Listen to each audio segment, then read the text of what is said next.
to this first Lunch and Learn of the year.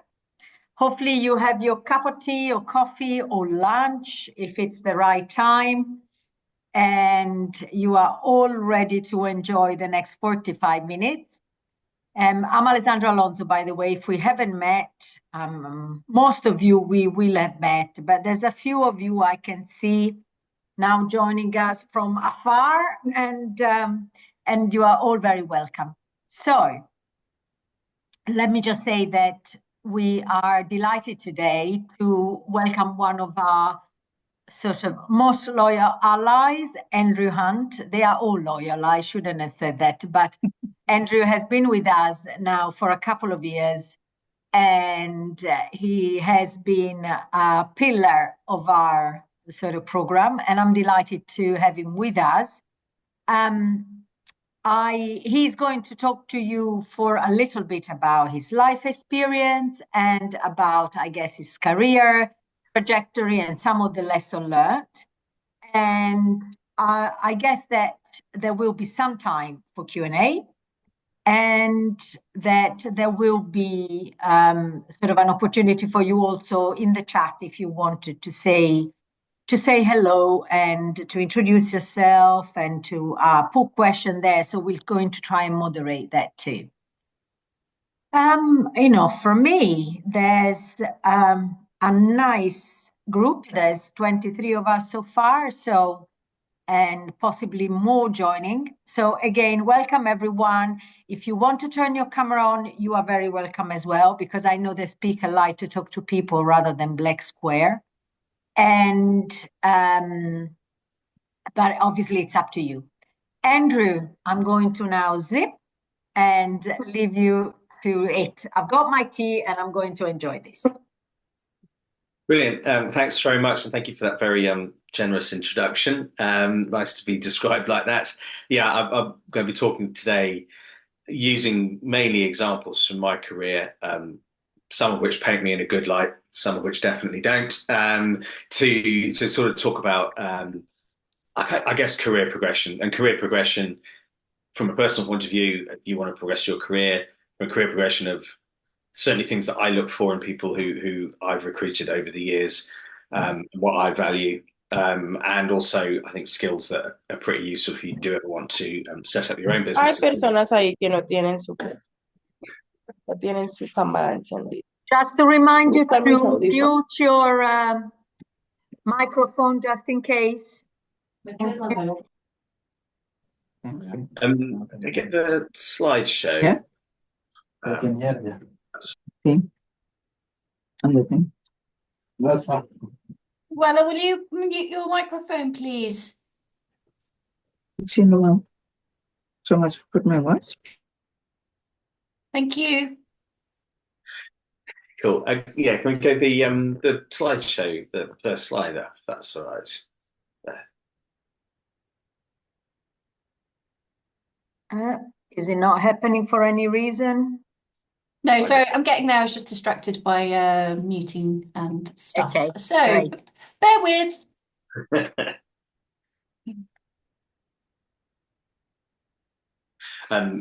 As I'm going along, fire questions in as and when they come up, or put them in the chat, or save them to the end. I'm really not fussed as to how you want to do that.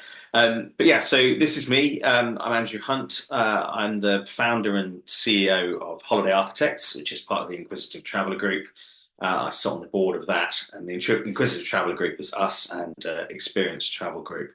I think Sam is probably on this call from ETG as well. I began my career about almost exactly 25 years ago, on the 2nd of January 2000. I joined Cox and Kings, a UK sort of group and FIT specialist tour operator, and I was a Middle East and Africa salesperson. I was promoted to product manager for the Middle East after about a year there, and I ran that for 2 years. That 2 years encompassed 9/11. Which was quite a brutal learning curve, and saw my personal Middle East P&L go from a 3 million P&L to a 300k P&L pretty much overnight. but kind of got through that, and then I moved in 2003 to what was then a pretty small company that no one had heard of called Audley Travel. Audley Travel now, I think most people would agree, in the UK specialist tailor-made sector are by far and away the dominant force. But when I joined, it was only a few of us there. I set up and ran the Middle East and South Africa programs there. After about 6 years, I merged the Middle East program with the North Asia program to create a new department, and kind of oversaw that merger and ran that for about another year. And then in 2010, I left and set up Holiday Architects, which was initially just me, just selling South Africa in my spare bedroom in my house in Witney in Oxfordshire. And that grew to 32 people selling 30 countries out of Cheltenham by February 2020. We were kind of on course for sort of 15 million sales that year. And then COVID hit, of course. So we went down to 11 people at our lowest point. I tried on about 3 separate occasions to give the company away for £1 to anyone who would take it on, and couldn't even get anyone to do that at that point in time. But somehow we did get through it. We did emerge from COVID, and we're back up now to about 10 million turnover, about 24 staff, really solidly profitable, and we've kind of now been successfully merged with Experience Travel Group for about 2 years now. So over the course of that, I think I've had about 5 bosses, which is not that many, but I have, I think, employed and managed probably getting up to a couple of hundred people. Starting and running my own business made me think really, really hard about the characteristics and behaviours I value really highly in my teams. And that's kind of the basis of what I want to talk about today. And I hope there's something in it for everyone. I hope it starts a bit of a discussion. I hope it helps people who are looking for a career progression to have some sort of insight into what some bosses, at least, and some employers are looking for. And if you're recruiting yourself, gives you some food for thought in terms of what you want to look for. But what I will say is this is purely my view. It's purely based on my experiences in SMEs, in the specialist travel sector in the UK. So anything I say has got to be seen through that prism. I'm very well aware that the whole world is not like that. If we could click on one, Beth, that's a dinosaur. And I worry that by making this next point, I might make myself appear a little bit like a dinosaur, because what I'm going to talk about initially is the value of hard work. And I think the recognition of work-life balance by employers compared to when I came into the industry is a massive and really, really welcome change. I'm not sort of advocating working 13-hour days for the sake of it. But I do still think there's a place for hard work. I don't just mean long hours, but I also think pushing yourself to do really deep thinking, or to really challenge yourself and sort of take on kind of difficult situations. You click on one again. Thanks, Beth. So this is the slide I've chosen to represent really hard work with long hours. I've had about 3 periods of really intense work like that. My first peak season in 2000 at Cox & Kings, the first year or two setting up the departments for Audley Travel, and the first year or two with Holiday Architects, where I was trying to sell the holidays, operate the holidays, and fulfill all the other functions of the business alongside that. For the purpose of this conversation, I'll ignore the early years of Holiday Architects, because frankly, if you can't or are not prepared to work extraordinarily hard on your own business, you probably shouldn't be an entrepreneur in the first place. But to go back to the first peak season in 2000 at Cox & Kings, I worked probably 10-hour days, most days of the week for the majority of that quarter, which I guess if you compare it to investment banking is maybe not that much, but compared to travel, that was a pretty intense period of work, and it certainly felt like a lot of hard work. But I did get the recognition for it, and I think it painted me in a good light with the management. I got to go on a FAM in my probation period. I got my commission paid in probation period, both of which were not things that Cox & Kings typically did. And a management position opened up a year after I joined, and I'm pretty confident that the hours I put in during that peak season meant that it's an easier decision for the senior leadership to take to promote me, because I've got a bit of confidence that I'll at least put my head down when it's required. And if I hadn't had that early promotion back in the end of 2000, I don't know how my career would have panned out. I may well not have got the job at Audley, And that means that I may well not have ended up launching Holiday Architects, and everything could have been very different. So it is a bit of a sliding doors moment, that kind of 2-3 months of really getting my head down and working really hard. Yeah, just it enabled senior management to trust me. It gave me confidence. It gave me my first war stories. It gave me things that I could point to and go, yeah, I can do this. I have a real value here. And at Holiday Architects, I've tried really hard to design things that no one's ever under that kind of pressure for very long. But I do like to know that my team can, if needed, put a bit of a shift in. Maybe we've got an ambitious sales target to chase down, or more commonly, maybe there's a bit of a crisis that's got to be dealt with. And I want to be surrounded by people who I know can put in the extra work to make sure that that situation's dealt with. I'm a big rugby fan, a big sports fan in general. And what a lot of coaches talk about is this kind of no talent required. And it's no talent required as a metric they use to decide who they recruit, who plays, who they want in their squads. And it's, in a rugby context, it's how quickly do you get off the ground after making a tackle? How hard do you chase back in defence if someone's broken the line? How hard do you work to get into the right place for the next phase of play, the next attack? Because that doesn't actually require any skill. It just requires effort. There's no skill required in pushing yourself physically on a rugby pitch or a football pitch. And I think the ability to work hard in an office environment is sort of comparable. Ultimately, for most of us, there's nothing that actually stops us from doing a 12-hour day if we want to or need to. We might need to work around family commitments or other kind of commitments and so on. But if you need to do 12 hours work in a day, you can get those hours in almost always. So perhaps it's a really easy way to impress a boss or a professional manager. Because it's not easy because you've got to put those hours in, but it doesn't require any skill, just requires hard work. So I think in terms of that kind of long hours, hard work, most bosses, and maybe even subconsciously, like to see people put those hours in from time to time. It gives them confidence in you. It gives them the belief that you're committed to the job. And as I said, of all the ways to impress your boss, it's the one that requires actually no talent, just time. So I know it's a bit of an outdated view, but that's why I think sort of long hours, not constantly and not for long periods of time, but long hours from time to time, have a place. They're needed to make businesses successful, and they can paint you in a good light.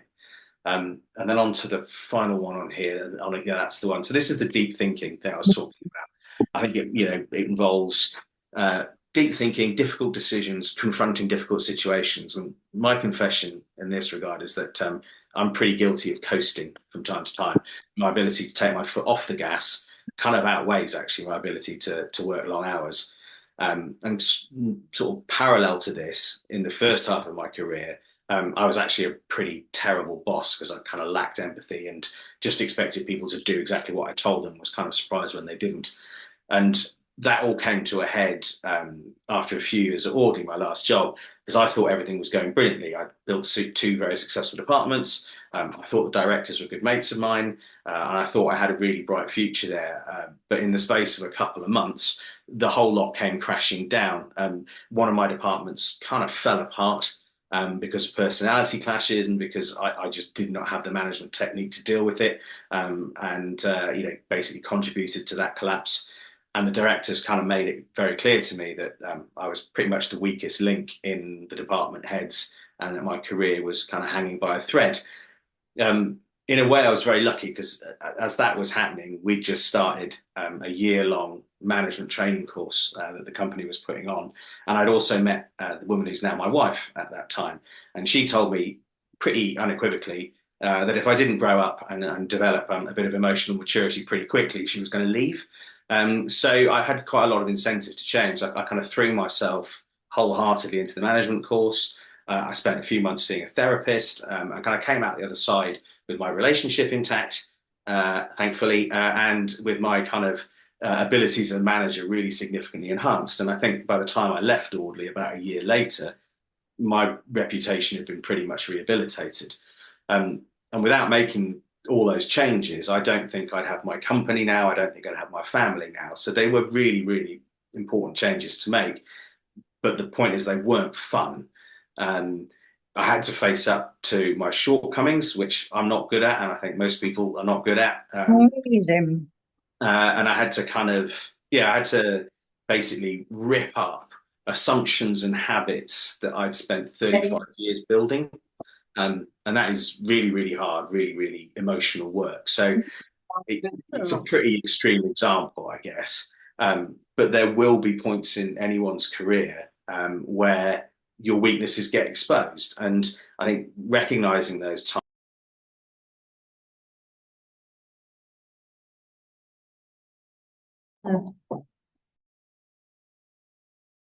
Sorry, Andrew, just hang on a minute.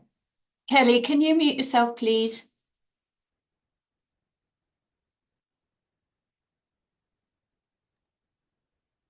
Okay, sorry.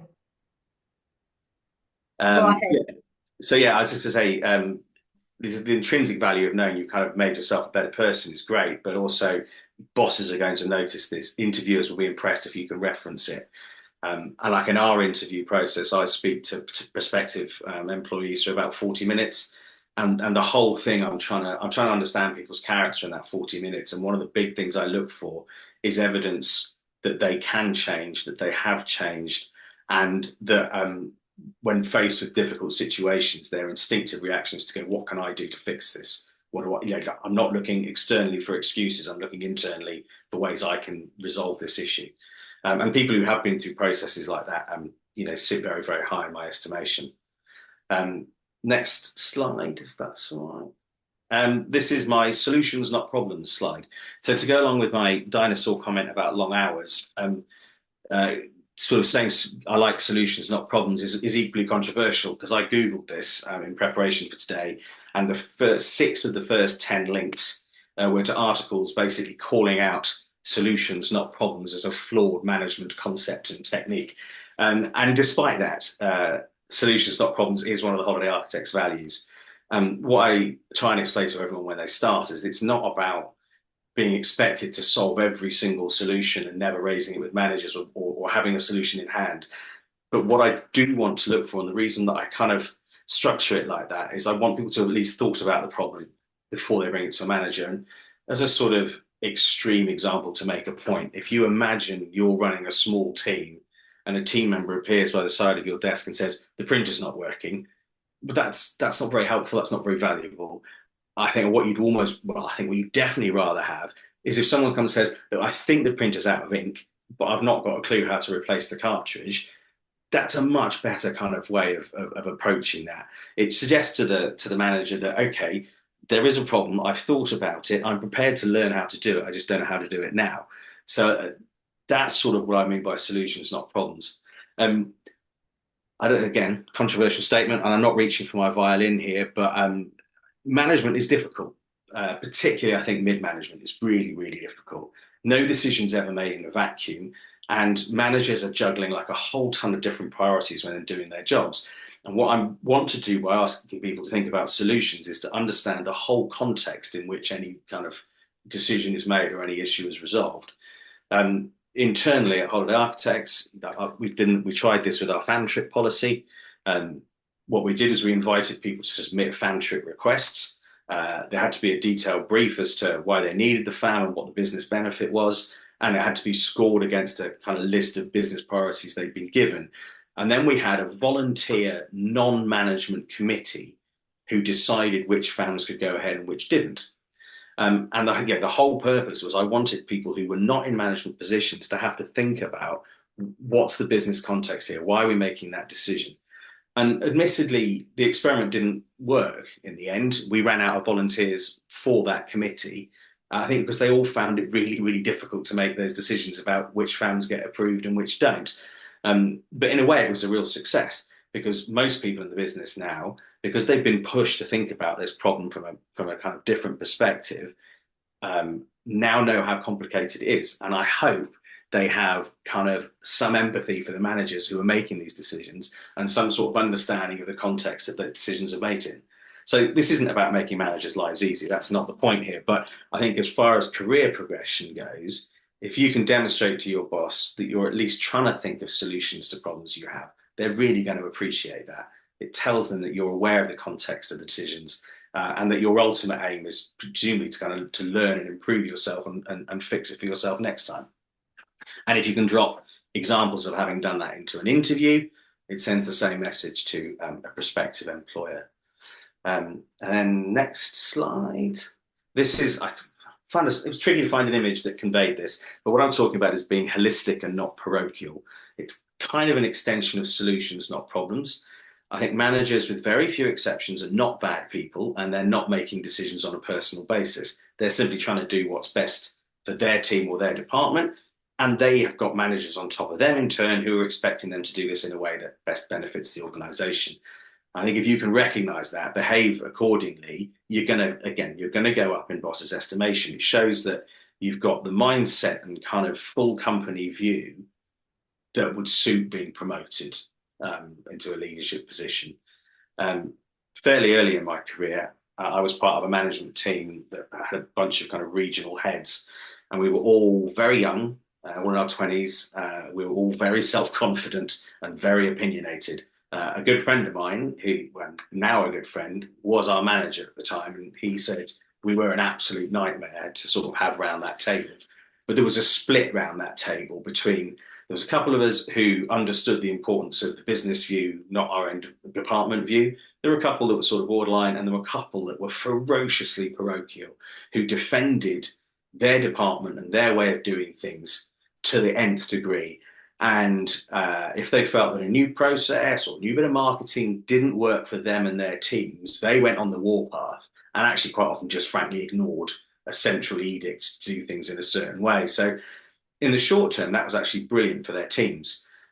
Processes and procedures were bent to accommodate them, and their team members were really loyal to them because they went out to fight for them. But it wasn't good for the company as a whole. It did slow down efforts to sort of improve efficiency and consistency, and to tighten up marketing, to implement training plans, a whole bunch of other things. And the ultimate end goal for the people concerned is it wasn't great for their careers. And of the 7 of us around that table, 3 of us are either senior directors or company owners, and we were all on the holistic end of that whole company view spectrum. And the 2 with the really ferociously parochial viewpoints never got above mid-management. And I think there's a reason for that. So I think by showing that you understand decisions are made in the best interests of a company and trying to think that way, that whole company view, you're just demonstrating that you've got those skills to kind of to go up the career ladder. And whether you do it as a career ladder or whether you jump off and start your own business, I think kind of seeing things from that top view is a really important skill as you sort of progress through a career. And then final slide, thanks. This is about being respectfully and occasionally disruptive. And I think disruptive has a lot of connotations. I don't think it has to mean what digital cameras did to Kodak, or what Napster did to record sales, or what Apple did to mobile phones. We sort of tend to think of it as being this huge thing. And it doesn't have to mean being a pain and getting on people's nerves either, which I think we also sort of associate with it. I think it means, for me, being prepared to challenge the status quo as and when the time is right. I think a lot of businesses have a huge amount of inertia. Things are done in a certain way because we've always done it that way, in inverted commas. And I think to be enduringly successful, companies need to evolve, and every element in the business needs to be critically questioned from time to time. My example of this was, and something that of my career I'm one of the most proud of, the South Africa program I launched at Audley, and the impact that it ultimately had on how South Africa was sold out the UK. Because when I first put the program together, my first attempt, pretty much all the specialist operators sold a very similar product down there. Well-established hotels, well-established safari lodges, usually the ones that had good UK representation. And so my first Audley South Africa brochure was along those lines. It looked beautiful. The product had a proven success in the UK market, and yet the thing flopped. We couldn't shift it, couldn't make any sales. And the feedback that we got, by and large, was that it was just too expensive for our clients. So I had a choice, and I could have persisted with the product. I could have tried to negotiate better rates. I could have tolerated lower margins, but I sort of tried to come at it from a completely different way and go, well, if that's what the price expectation of our clients is, and this is the margin I want to maintain, then what's the product that I can find that fits that? And there was a product that fitted that, and it was one based on much smaller, locally owned guest houses and B&Bs around the country. And at the time, almost every company steered well clear of these. Frightened off them because I didn't necessarily know much about them, were worried that you couldn't guarantee quality, and that they will be a little bit hit and miss, that kind of thing. So no one really did it. But I spent several weeks out in South Africa, and actually weeks and weeks and weeks over sort of 2 or 3 years. And I visited loads of them and these smaller properties, and they were almost without exception brilliant and really cheap. And so I basically relaunched the whole product, pivoting away from the established product and onto these smaller, locally owned guest houses and B&Bs.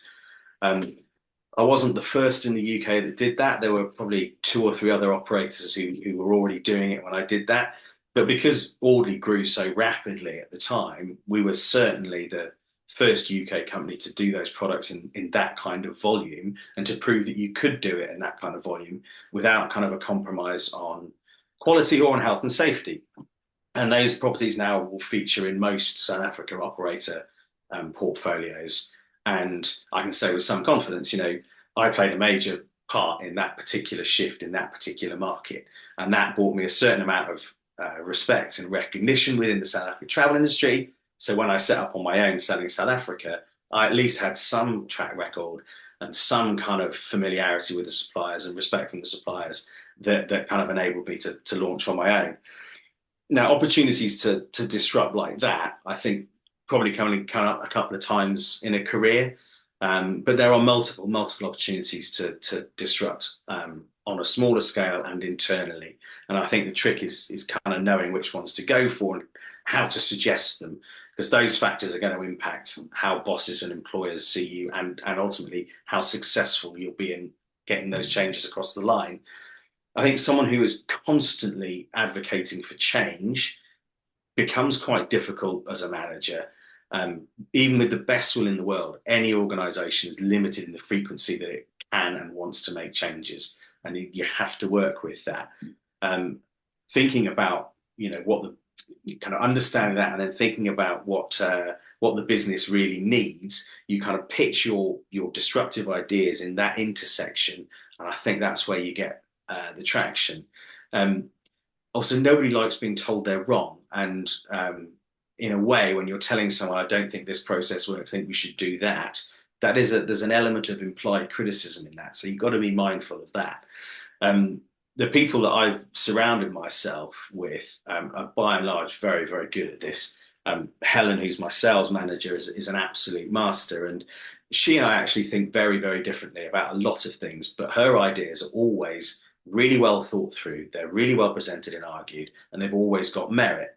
And she's understood how I work. She's understood that I like to see evidence and data and research and have that kind of put in front of me and allowed to percolate if I'm going to change my mind on anything. That's the way my brain works. And at the moment, she and I are having an ongoing debate about whether or not we introduce call recording on our inbound sales calls. Now, we've never done it. I've never done it because I hate that message of your call may be recorded for training and monitoring purposes. I think it's a barrier between you and a potential client. But equally, she thinks it will be really, really valuable for training purposes, internal training purposes. So what she's done is she's phoned round a load of our competitors to see how many of them have that recorded message before you actually get to speak to someone. She's put together a kind of worked out implication. If I could do this sales training, here's the uplift I think I could achieve. Here's the value attached to that uplift. She's spoken to her peers who work at our competitors and asked them how it works for them internally. And so has come along and made a really kind of strong and compelling case for introducing call recording for us. Now, I haven't made a decision on that yet, but I haven't said no, and we've been talking about it for quite a while, and that's, I think, all because of the way she's done it. And I really, the fact that she's prepared to challenge the way we do things, because she really thought about how she's going to do that challenging, I put her up there as one of my most valuable managers. And because she always has her own opinions, they're always firm opinions, they're always really well considered, and they're always really well expressed. I now make a point of kind of asking her about any decision that comes up when we're sat around a management table. So she's become a really, really valuable member by having the ability to do that. So if you have a big win in terms of disruption, you know, that can set you up for a career. But equally, a lot of small wins are going to just say to bosses, say to management, this is someone who you want around the table when you're making decisions. And they're also, you know, another thing to point to recruiters and say, this is what I did, these are the impacts I had. And that sort of wraps it up. As I said at the start, these are some of my views, and they're very kind of tied to the experiences I've had in my career and as an employee and then as a company owner. And I don't really expect everyone to agree on them all. So I'm kind of really fascinated to hear other people's thoughts on, are those applicable? Are they unrealistic? What would you add? What would you take away from it? Yeah, just any thoughts? Thank you, Andrew. Thank you very much. And I have some thoughts as well, but before I say what I want to say, I would love to open it up. And as you said, ask your fellow allies on this call, but also the mentees who may in turn be bosses and managers. You know, please feel free to share thoughts, comment on anything that you heard, or indeed ask question. The floor, it's all yours. We have about 15 minutes, so we intend to finish quite punctually at 1:45. David, hello. Hi. Afternoon, everybody. Andrew, that was great. Thanks very much. It's nice to see you. I had a question about that last point, actually, with the example you were giving about your sales manager coming to you with the, the solutions and that. So now that you're the boss and you're running things, it's a two-part question, I suppose, is when you're presented with that and you have to make the ultimate decision, are you doing that on your own, or do you have a sort of a support network that you can turn to help you make those sorts of decisions, like a troop, for example? And the second part of that question is, if you do have that now, have you always operated that way, or has it changed over time as you've become more experienced? I'll answer the second part first, because that's easy. No, not like that at all. Like I started my career and started my management career with a very sort of 70s approach. It's very command and control. I say you do. And I've kind of gone vastly the other way now. I like to make most of the decisions we make, certainly on a day-to-day basis at Holiday Architects, I'm either not involved in or they're collegiate. And so with the call recording as an example, you know, the management group, we will sit and talk about that. Now, because it's one of those kind of decisions that has a cost implication, it also has a marketing and brand implication. I'm going to sign off on it in the end, but I think a lot of these things it's not binary. There's always a scale of it's not right, it's not wrong. It can be both those things, and actually you're never going to know whether it was right or wrong, because you're never going to be able to go back and see what the counterfactual would have been.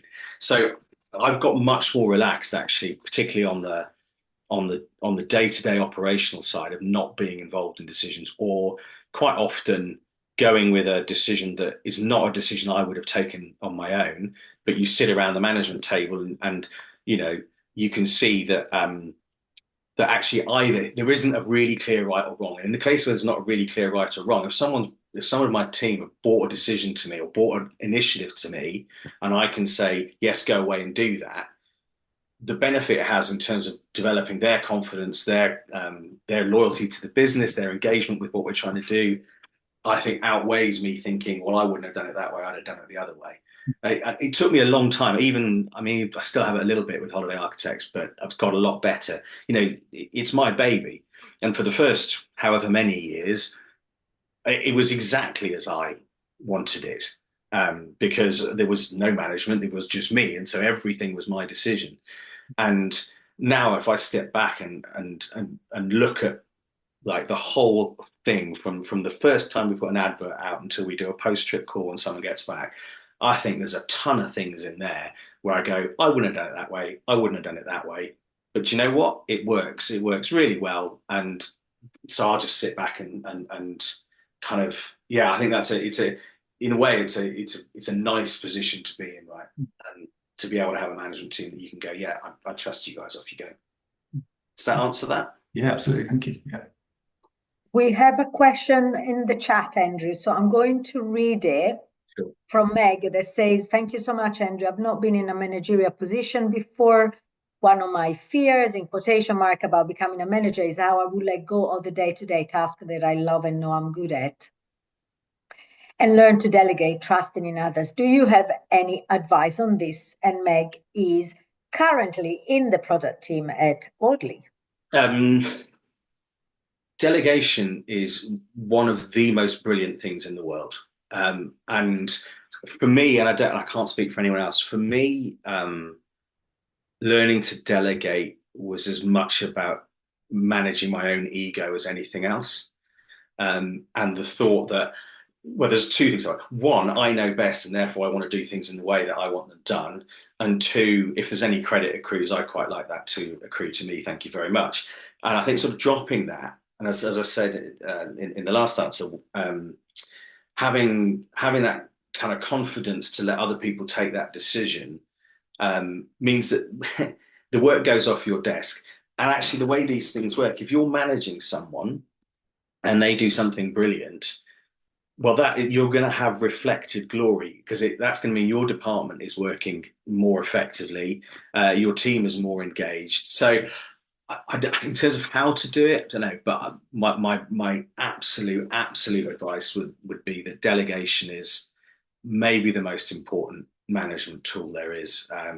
And like the way I run Holiday Architects now, yeah, I guess it's a bit easy when it's your business, but I've delegated most stuff out, and you get such a kind of reward back from the people you delegate to, because we've all been there ourselves. We've all been in that position where you're moving up into management, and yeah, you want the people above you to give you more responsibility, to trust you to take the decisions.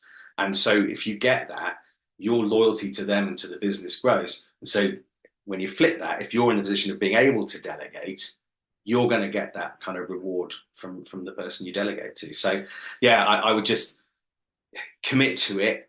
The way I view it is, when you start delegating, and if you're doing delegation sort of pretty religiously, it will go wrong. There will be times when decisions are made and things happen that you wouldn't have done, and that then go badly wrong. And there's a cost associated with that. But the cost of that versus the benefit overall of learning to delegate, it's far outweighed. And so for me, if I want to develop, like I could not have run a £10 million business on my own without any management team. So if I want to be a £10 million business, I have to have a management team. If I have to have a management team, I've got to learn to delegate. And so by learning to delegate, yes, a few things went wrong. Things are done like I didn't necessarily want them. There was a cost associated with that. But the overall benefit of having that business now running, it just so far outweighs it. And unless people are allowed to make mistakes, they won't learn. So if you really want to empower and develop the people who are working for you and have the strongest possible team working for you, they're going to make mistakes. It's a cost of doing business.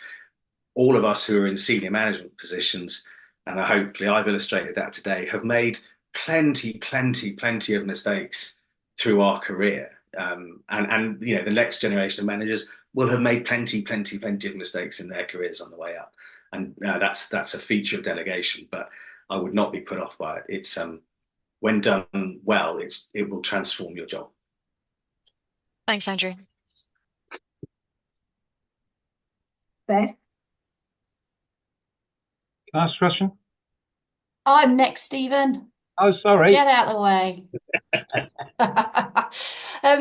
Andrew, I thank you for that. It was really interesting. So I would like to just ask a question about your slide on disruption and being disruptive. And actually our career paths up to a certain point were very similar when we started and where we were to product teams and managing product departments.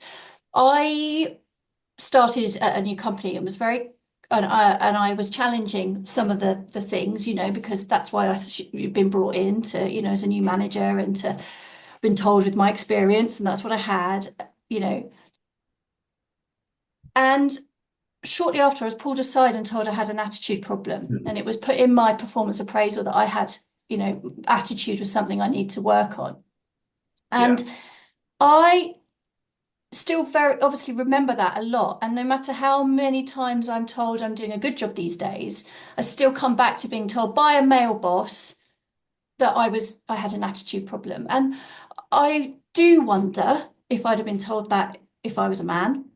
But I'm just interested to know, one, maybe by a show of hands, any other women that have kind of felt like that or been told like that they've got an attitude problem, but also just for your advice of how I can continue to effectively disrupt and get over my fear now that's sort of become ingrained of being too disruptive because I will be seen that I've got an attitude problem. I would like to think that things have probably changed quite a lot from when I first came into the industry to now. And I would like to think that more businesses understand the value of good, respectful internal challenge than used to be the case. And I would like to think that if I look at my own career, certainly my ability to work with women and for them to get the best out of me and vice versa has improved radically over the course of my career. So I'd like to think that if that situation was played again, you have a higher likelihood of being in a company where that challenge is going to be well received. It's difficult. My company, people who work for me, I think would agree that I'm pretty good at inviting challenge, and I'm actually surrounded by pretty strong, confident women who are very, very good at doing that, and we work really well together. And I don't know what it's like in other companies. I think it's such a cop-out answer, but in a way, find a business where that approach is appreciated, and put pressure on business, and the more people leave crappy businesses to go and work for businesses that are good places to be and that do kind of take that internal criticism well and respect people's opinions, then that at least puts more pressure on the poor businesses to reform.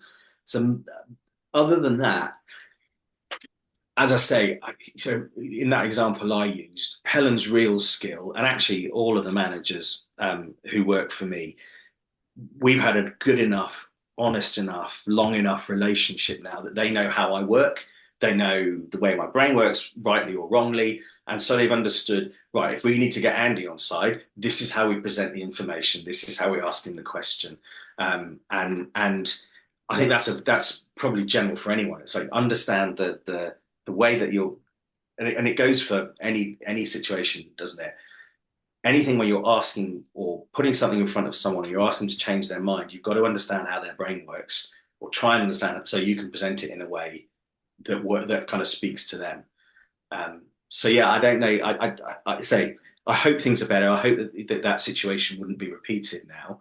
And as a general point, and you may well have done this when that instance happened to you, but it's kind of like, okay, this person likes supreme confidence, so I've got to go in there like behaving like this is the greatest thing since sliced bread. This person is super data driven, so actually I need to make my argument in a spreadsheet. This person is really high on the EQ side and on people side, so I've got to stress to them the benefits to individuals and the uplift on individuals of this particular project. That might answer that question, but it's a difficult one. I guess things are not perfect. Thanks, Andrew.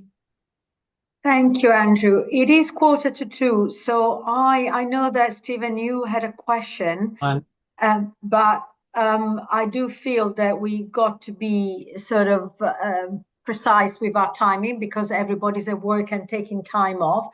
But I just certainly wanted to take the last few seconds to thank you for your openness and transparency. You've told us lots of interesting things, also a few personal things that, clearly increased our knowledge of you as a person as well as a businessman. And that's always a positive thing coming out, sort of and as part of the allyship program. To everyone else, thank you for joining us. Hopefully you've taken something out of this. This has been recorded. We got notes taker as well. So if you are one of the member of the allyship program, you will also receive this in your shared Google Drive, and you'll be able to watch it again. And of course, Andrews is available just like other allies who are here. So remember, you have your one-to-one, but you also have the whole community. And there are a few more events coming up, which I'm sure Beth will have put in your calendar and you will be reminded about in the various email and WhatsApp group. So from me and from us, thank you very much and have a great rest of the day. And thank you again, Andrew. My pleasure. Thanks, everyone. Take care, everyone. Bye.